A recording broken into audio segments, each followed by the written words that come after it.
Today we are going to look at tips for going on a safari. Journey with us. First, you want to start with research. You want to know where you're going, what are the terrain, what are some of the wildlife that you might be able to see in the different parks that you visit, and not with your budget. Different parks have different rates, and you want to know exactly how much it will cost you, what are the categories that you're going what are categories in that park, also what animals are found in that park, so that you can be able to know and anticipate what you are going to see.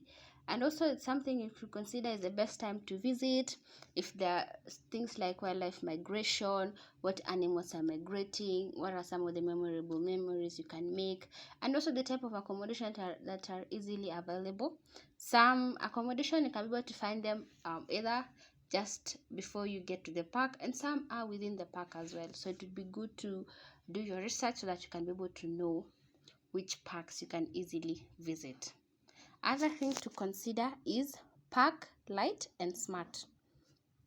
When you're going to safari destination, often some weight are restricted on the flights as well as vehicles. So you will want to pack light, have neutral colored clothing that you can layer for various temperatures. So each pack might have different varying temperatures, so you also want to pack for the different temperatures, and the research that we have previously looked at will also help you to be able to know what clothes to pack.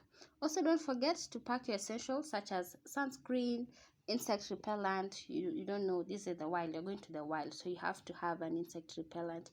Also have a hat, sunglasses, just in case you want to cover your eyes, as well as have a refillable water bottle. It is very key to hydrate when you're on safari.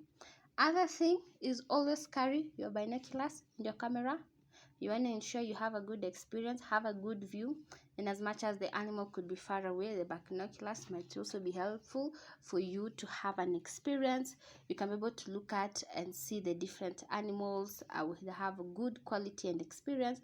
Also have a good camera, a camera that can be able to zoom in, zoom out, so that you can be able to have nice photographs. You want to have experiences that you can be able to document as well as have them for the long haul. So make sure you have enough memory cards and batteries to last you your entire trip.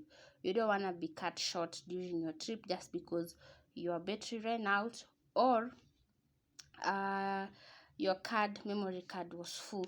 Also take advantage of the early rise and sunset. So most of the time animals are most active during the early morning and late afternoon, so make most out of these times by going on a drive during the either sunrise or sunset. That's the time you can be able to see a lot of animals. So take advantage of these times. Be on the lookout.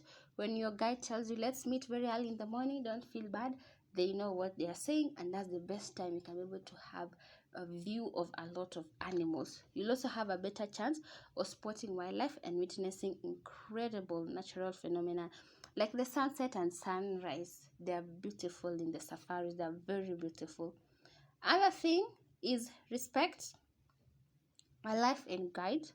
Remember that you're a guest in the animal's habitat, so you want to be respectful to the wildlife themselves and the guides who are taking you through.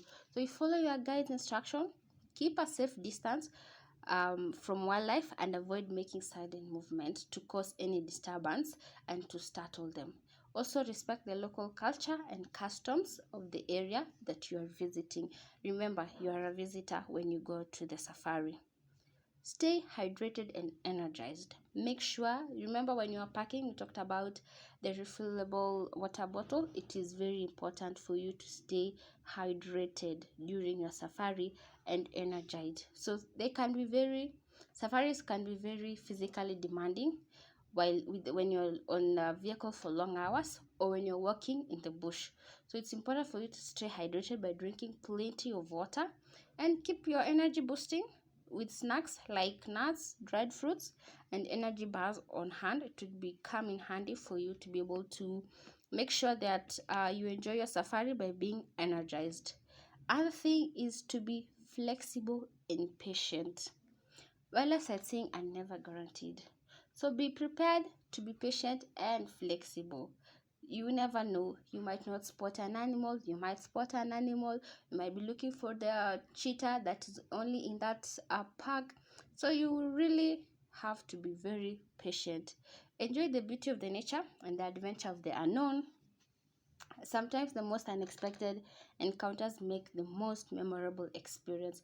Only if you are patient, you can be able to experience such beautiful memories, and you can make such wonderful memories. We talked about respect, your guide, and the environment. Another tip is to engage with your guide.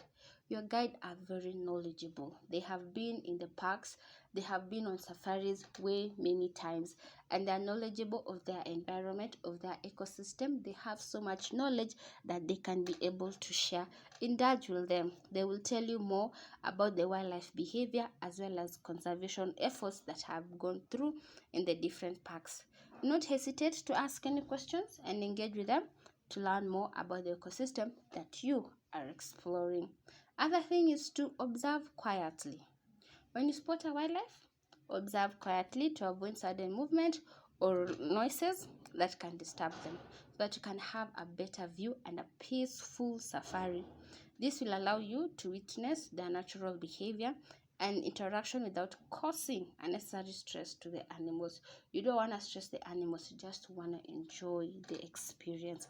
So be quiet and just watch. Use your eyes more than you could use your mouth, okay?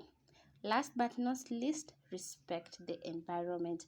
I cannot emphasize this anymore. Respect the environment. Leave no traces behind. Dispose any waste that you may have properly.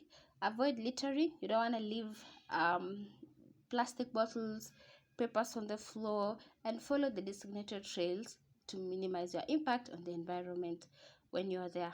Remember, the goal is to leave the wildlife as pristine as you found it for your future generation to be able to enjoy. These are some of the tips that we could share with you today.